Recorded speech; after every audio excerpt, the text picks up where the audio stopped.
Hi friends, నేను మీ మంచిర్యాల లెక్చరర్ని. ఈరోజు తెలంగాణ స్టేట్లో physical science 10th class physical science ఎగ్జామ్లో సెక్షన్ ఏకి సంబంధించినటువంటి 3వ question, what would happen if orbitals do not undergoes hybridization, guess and write అనే క్వశ్చన్ రావడం జరిగింది. ఎక్కువ మంది స్టూడెంట్స్ ఈ క్వశ్చన్కి ఆన్సరు చేయలేకపోవడం జరిగింది మనకు తెలిసినంత వరకు.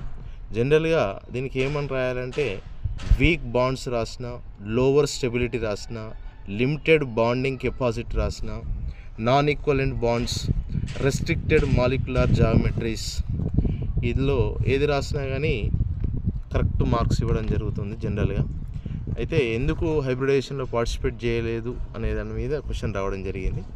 ఇది ఎంతమంది రాసిళ్ళు, మీరు రాసిన వాళ్ళు కామెంట్ చేయండి. ఇది ప్రజెంట్ 10th క్లాస్ చదువుతున్న స్టూడెంట్స్కి ఒకసారి షేర్ చేయండి. Okay, thank you.